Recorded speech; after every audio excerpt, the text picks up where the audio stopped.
A vida humana é repleta de desejos, né? Uns desejos mais fáceis de se cumprir, outros nem tanto, mas desde a infância a gente está sempre desejando alguma coisa. O problema começa quando os nossos desejos não são atendidos, sabe? Por causa de uma ocasião que impossibilita que ele seja atendido, ou por causa das figuras de autoridade sobre nós que não permitem que ele seja atendido. Por exemplo, uma criança entrando num supermercado com a mãe gostaria de levar todos os brinquedos e todos os doces da prateleira, né? Só que se ela pedir, a mãe não vai, obviamente, deixar. Por mais permissivos, digamos assim, que os pais possam ser, vai ter alguma hora que eles não vão deixar o desejo ser atendido. E não só os pais, né? Mas a cultura também, uma hora não vai deixar. Por exemplo, se você estiver pensando em andar nu na rua, você não pode. Aqui no Brasil você não pode, mas por causa da nossa cultura, né? Só que em algumas tribos indígenas você poderia, entendeu? Você tem essa repressão da cultura. Justamente por causa dessa repressão, esses desejos eles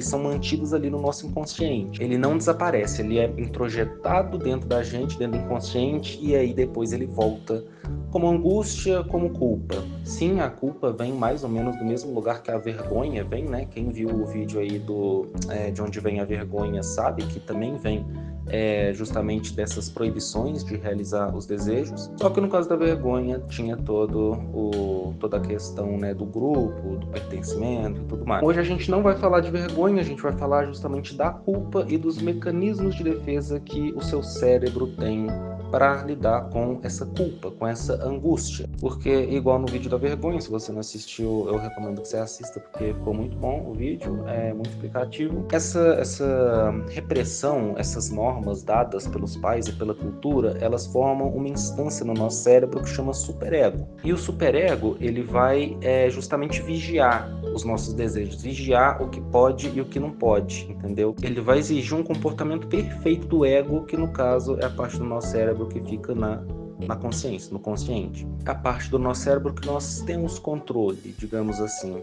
Então o superego vai estar sempre ali vigiando o ego para ele não sair do controle, e caso ele saia, aí ele vai punir, aí ele vai ir atrás de uma punição pro ego. E a culpa nasce justamente do embate entre esses dois. O ego, ele viu que ele transgrediu, ou que ele desejou transgredir uma coisa que o superego diz que ele não poderia transgredir, e por causa disso agora ele merece uma punição. O que acontece é que às vezes essa culpa ela pode ser intolerável para o nosso ego, entendeu? E aí ele utiliza de alguns mecanismos de defesa para conseguir lidar melhor com ela. E agora eu vou falar sobre os principais mecanismos de defesa que o nosso ego tem para proteger a gente dessa culpa. Mas antes só queria pedir, se você gostar do conteúdo ou estiver gostando até agora, se você puder deixar um like aí para me ajudar, eu te agradeço. Se puder se inscrever no canal e também compartilhar, eu também te agradeço, porque vai me ajudar muito, porque eu tô começando no YouTube agora e é difícil pra caramba crescer. E quem tiver no celular aí, se você puder ir lá nos comentários e empurrar pro lado, se tiver uma opção de hypar e você clicar lá, vai me dar uma moral gigantesca, sabe? Porque isso aí faz o vídeo ser mais recomendado para mais pessoas.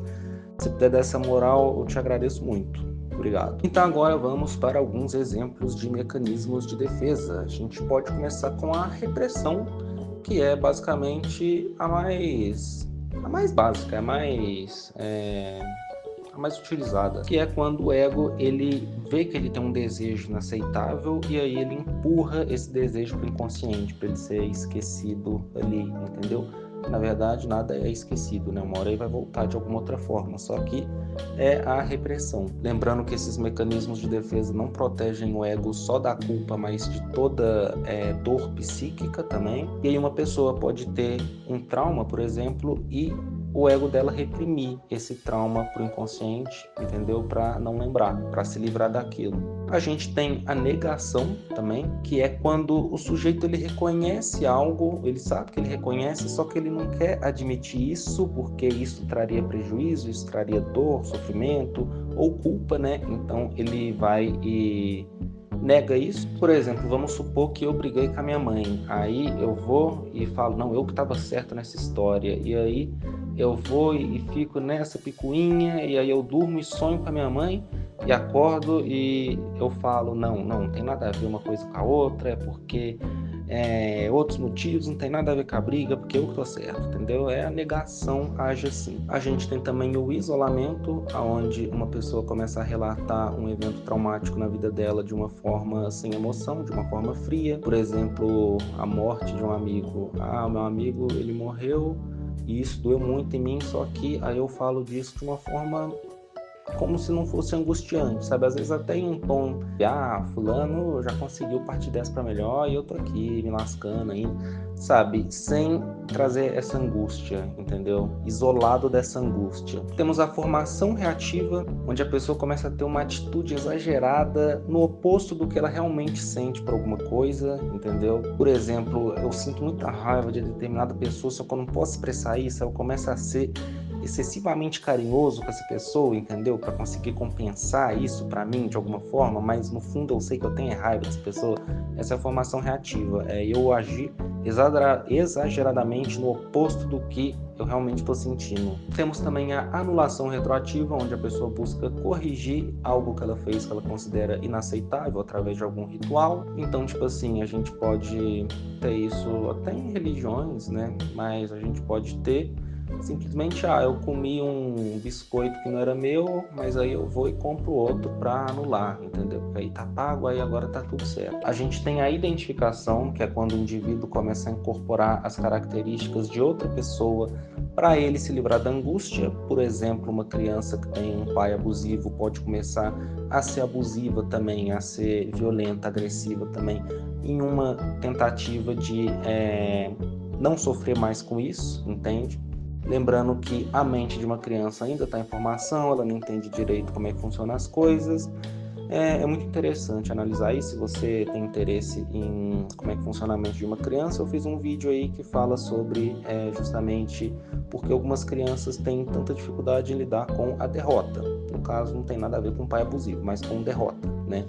Então, se tiver interesse, eu recomendo que você assista, que ficou muito bom também. A gente tem a projeção, que também é muito famosa dentro da psicanálise, que é basicamente quando uma pessoa atribui um impulso ou um desejo a outra pessoa, que é próprio dela. É o caso da homofobia, muitos casos de homofobia, sabe? Às vezes a pessoa vive em uma casa ou vive numa comunidade onde ela não pode vivenciar, ela não pode viver a orientação sexual dela da forma livre, e aí ela começa a ter raiva das pessoas homossexuais, entendeu? Porque elas têm a liberdade e essa pessoa não. Então ela começa a ter raiva disso, mas na verdade ela está se projetando nelas. Pode ser também, por exemplo, eu sou, vamos supor, sou uma pessoa muito invejosa. Aí eu chego lá, falo, fulano ali, ele é muito invejoso, sabe? Mas na verdade eu sei que eu sou, e admitir pra mim que eu sou invejoso dói, entendeu? Aí eu falo que o outro pra não ter que admitir que eu sou. Mas na verdade eu tô falando de mim, sabe? O dedo tá apontando pra mim, né? É igual eles falam, né? Quando você tá apontando o dedo para alguém, tem outros 3 apontando para você. Fica ligado. E por último, a gente tem o deslocamento, que é quando o indivíduo ele tem um desejo de fazer alguma coisa com um determinado objeto, determinada pessoa, só que ele não pode por causa da restrição do superego, então ele vai e desloca para outro objeto, outra pessoa. Por exemplo, lá no meu trabalho, eu odeio o pessoal lá do meu trabalho, e aí eu chego em casa, vou jogar um Street Fighter, entendeu? Vou distribuindo Hadouken, Hadouken, todo mundo lá. Vou dar um exemplo real meu, quando eu